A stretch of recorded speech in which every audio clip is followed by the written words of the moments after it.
When you hear the words spiritual maturity, what comes to mind? For many of us, it's a very specific image, isn't it? We might picture a serene guru meditating on a mountaintop, someone who has renounced all worldly things, or perhaps a person who seems to float through life surrounded by a blissful, untouchable aura. We think of grand gestures, silent retreats that last for months, or a complete detachment from the everyday world. We've been conditioned to believe that spiritual growth is loud, visible, and often something that happens far away from our normal lives. But what if that's not the whole story? What if the most profound, the most transformative signs of true spiritual maturity aren't found in these grand external displays? What if instead they are silent, subtle, and deeply internal shifts that happen right here, in the midst of our messy, beautiful, ordinary lives? What if the real work is happening in the quiet moments, in the way we talk to ourselves, in the way we navigate a stressful day, or in the way we connect with the people around us without needing anything in return? Today, I want to invite you on a journey inward. We're going to pull back the curtain on the popular image of spirituality and explore 3 silent, often overlooked signs of true spiritual maturity. These aren't about achieving perfection or floating above it all. They're about a deeper, more authentic way of being with yourself and the world.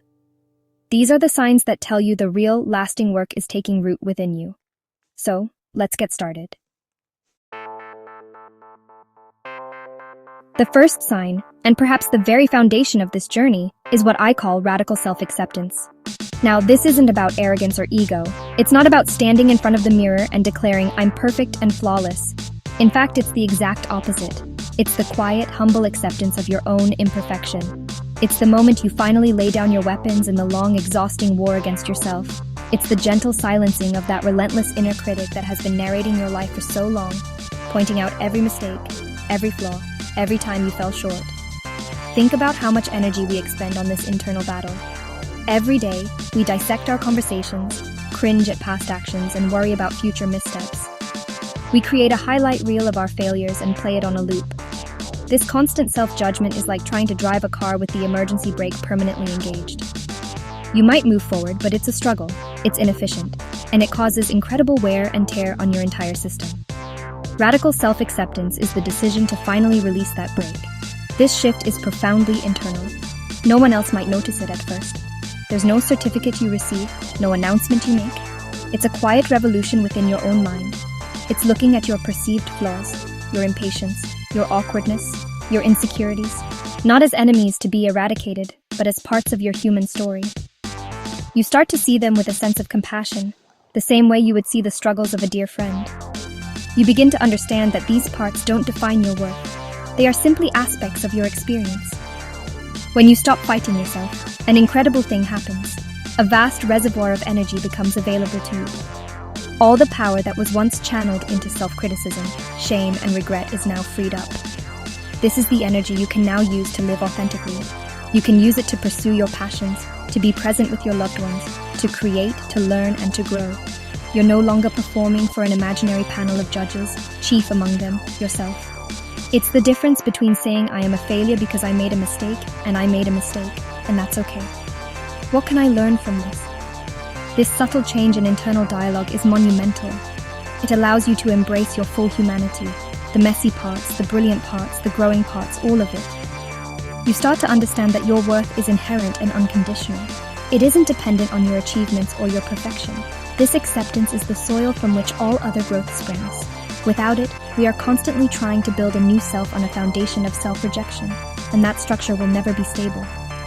By embracing who you are right now in this moment, with all your beautiful imperfections, you create a solid ground from which you can genuinely evolve. You are no longer running from yourself. You are finally peacefully coming home to yourself. The second silent sign is the cultivation of a deep, unshakable inner peace, even when the world around you is in turmoil. I like to call this unflappability. This isn't about being numb or detached. It's not about ignoring the problems of the world or pretending that challenges don't exist. It's about developing an inner anchor so strong that no matter how fiercely the storms of life rage on the surface, your core remains steady, calm, and centered. It's the ability to be the eye of your own hurricane. So many of us live in a state of constant reaction. The phone buzzes with a stressful email, and our heart rate spikes. Someone cuts us off in traffic and anger flares. We hear bad news and our entire day is consumed by anxiety. We are like a small boat being tossed around by every single wave. Our emotional state is entirely dependent on external circumstances. Spiritual maturity is the process of building a bigger, more stable ship. The waves are still there. The storm might even be bigger, but you are no longer at their mercy. This brings us to a crucial distinction: the difference between reaction and response. A reaction is immediate, unconscious, and often driven by our deepest fears and triggers. It's an instinctual, almost animalistic impulse. A response, on the other hand, is conscious and considered. It happens in the space we create between the stimulus and our action. When that stressful email arrives, instead of immediately reacting with panic, you pause, you breathe, you access that place of inner calm, and choose how to respond in a way that is aligned with your values, not your fear. This inner steadiness is a practice, built moment by moment. It's cultivated through mindfulness, through taking the time to understand your own emotional triggers, and through consciously choosing to return to your center again and again. It's the quiet commitment to not letting the chaos of the world become the chaos of your mind. You learn to observe your emotions without becoming them. You can feel anger, but you don't have to become an angry person. You can feel anxiety, but you don't have to let it dictate your actions. Interestingly, this inner state has a powerful ripple effect. When you are the calm presence in a room full of panic, you create a space for others to find their own calm. Your steadiness becomes a quiet permission slip for them to breathe, to slow down, to respond rather than react. You don't have to say a word. Your energy, your very presence, communicates a sense of safety and stability. You become a lighthouse for others, not by trying to fix their storms, but simply by keeping your own light shining steadily. Ultimately, this unflappability is a profound realization that your true home is not in the external world of changing circumstances, but within yourself. You discover that peace is not the absence of problems, but the presence of a connection to your deeper self. It is a quiet, powerful confidence that no matter what happens out there, you have a sanctuary in here that you can always return to. And that is a freedom that no external event can ever take away. The third silent sign of spiritual maturity is a gentle, quiet disinterest in proving yourself to others. This is a profound shift away from an ego-driven need for validation. Think about how much of our lives can be spent in this performance. We subtly drop names or accomplishments into conversations. We feel the need to win every argument, to have the last word, to demonstrate that we are smart, successful, or woke. We are constantly curating an image, a personal brand, that we hope will impress others and prove our worth. This need to prove ourselves comes from a place of deep insecurity. It's a belief that our inherent value is not enough, that we must constantly provide evidence to justify our place in the world. It traps us in a relentless cycle of comparison. We look at others not to connect, but to measure. Are they more successful, more knowledgeable, more spiritual? This comparison is the thief of joy, as the saying goes, but it's also the thief of genuine connection. It turns every interaction into a subtle competition, a transaction for status. Spiritual maturity is the gentle release of this burden. It's not that you lose your confidence. In fact, your confidence becomes so real and so internal that it no longer needs external validation. This is the essence of authentic humility. It's not thinking less of yourself, it's thinking of yourself less. You know your worth comes from within, so you no longer feel the compulsive need to broadcast it. You can simply be. You can exist in a room without needing to be the center of attention. This creates an incredible sense of freedom. When you no longer need to prove you're right, you can truly listen to another person's perspective. You can be curious instead of defensive. When you no longer need to prove you're smart, you can comfortably say, "I don't know," which is one of the most powerful phrases for true learning and connection. You become more interested in understanding than in being understood. Your focus shifts from "how do I look" to "how can I connect?"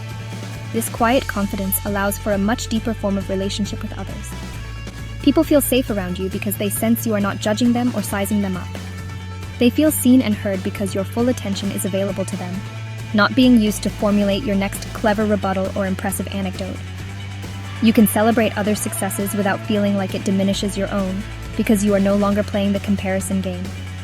Your sense of self is not threatened by the light of others. You realize there is enough light for everyone. This journey away from proving yourself is a move from a life of performance to a life of presence. It's the realization that you don't have to earn your place at the table of humanity. You are already here. Your presence is enough. This authentic humility isn't a weakness, It is a quiet, profound strength. It is the silent, confident peace of someone who is so comfortable in their own skin that they have nothing left to prove. So, as we've explored today, true spiritual maturity isn't about the grand visible gestures we often associate with it. It's not about a sudden dramatic transformation. Instead, it's found in these quiet, profound internal shifts. It's the radical acceptance that ends the war with yourself, the deep inner peace that holds you steady amidst the chaos, and the authentic humility that frees you from the exhausting need to prove your worth. These are the silent markers of a life being lived from a deeper, more authentic place. I want to encourage you to take a moment for gentle reflection. Don't judge yourself, but simply observe. Where do you see these signs beginning to emerge in your own life? Perhaps you noticed you were a little kinder to yourself yesterday. Maybe you handled a stressful situation with a bit more calm than you used to. Or maybe you found joy in simply listening to a friend without feeling the need to offer advice. Acknowledge these small, quiet victories. They are the evidence of your growth. This journey is a personal one, and it unfolds at its own pace. If this conversation resonated with you, and you want to continue exploring these deeper aspects of living, please consider liking this video, sharing it with someone who might benefit, and subscribing to our channel at Ivara_official24 for more insights. Your presence in this community is what makes these conversations so meaningful. Let's explore the depths of true living together.